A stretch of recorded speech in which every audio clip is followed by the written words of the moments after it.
Hi guys, my name is Pete. Welcome back to another episode of GeForce Garage. We're here today with case modder extraordinaire, I'll say, Ali Abbas, at the Fantasy Basel, the Swiss Comic Con, and he's here to present to us his latest masterpiece, the Gears of War inspired Lancer Unleashed.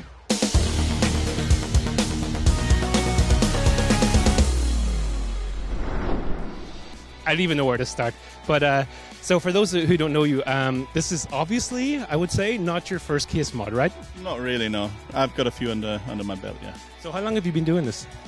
Well, actively only since 2010, and that was the first time that I went to the German Championship, and then I realized that I'm pretty good at it, and since then I haven't been to bed and I haven't slept since then.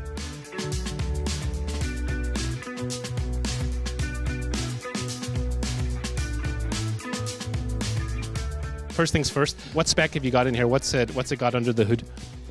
Well, this one is based upon Intel processor. It's an i7. It's got 16 gigabytes of RAM.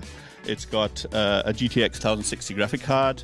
It's got an SSD. Yeah, the water cooling was a big thing here. I wanted pipes, running around everywhere with the same blue-colored water, just like, these posters which you see of Gears of War. And just tried to keep the theme all matching that Lancer. So that it enhances the whole theme, which is already there. So that's obviously enough power under the hood to actually run the game as well. So that, you can actually run Gears of War 4 on this. Oh, you're not just running the game. You're in the game when you play with this one. You're actually in the game. I mean, you got a real Lancer here, and it works. But when you're actually playing with something like that, then it's a different aura altogether. So walk us through it a little bit then. When you put together the Scratch mod, what was the very first thing that you had to do? What was like the starting point?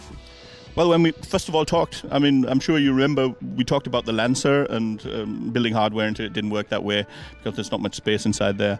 And so I decided just to enhance a case or make, let's say, a gun locker for it so that you can actually take it out, that the chain should work. I'm sure you remember I said I have to get the chain working. Yeah, that was a promise that you made, and you did it. We'll see that in a second, I guess. Yeah. I had no idea how I'm going to get it to work. And first of all, I just sort of measured the size of the gun, and I wanted to place it inside, but you should be able to see it as well. That's why it's got a glass top where you put a monitor on, and built the whole case around it. But as far as the colors and the used rough, war-torn look is concerned, it should just look like the gun, so that they really harmonize with each other. And I wanted to get the details right so that they match certain, articles or certain things which you can see in the game. For instance, you see these shoulder straps which one of the soldiers is using, and you see them on the side as well in the same way with the same blue lighting, of course. Then I adapted the gun's color as well to match the case, and the case to match the gun. Of course, the Gears of War logo, with the skulls in the front, in the middle as well. And yeah, it was a lot of work. So let's talk about the Lancer component. I think it's time we take it out, right?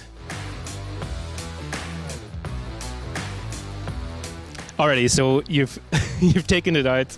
Okay, tell us about this. You're going to have to go into detail. First things first, the most important part. The most important part was, of course, the chain, because maybe you recall I asked the same question, which I'm sure that every gamer would be asking as well. Does the chain really work?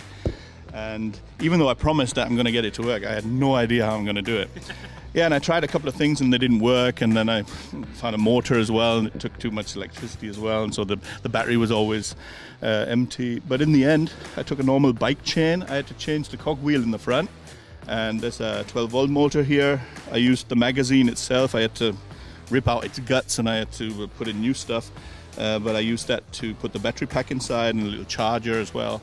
And on one side, you can see here, there's a charge indicator. It shows you that the battery is empty or whether it's full. Looks like an ammo counter or something. Yeah, it does, so it actually fits the whole theme as well.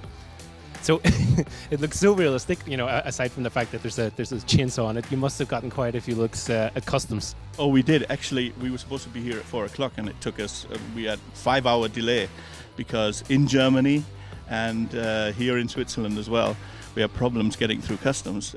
I had problems proving that it's not a real gun. I had to take it out so that I could see the weight and everything, and I just showed them, and I showed them some pictures as well. And which in a way is a good sign, because that means I've fooled somebody into thinking it's a real gun. So yeah, I think it's a ringing endorsement to it. Yeah. So that wraps it up for this episode. Thanks for watching, guys, and Ali, thanks again for your time. Thank you very much. I enjoyed it. Until next time on GeForce Garage.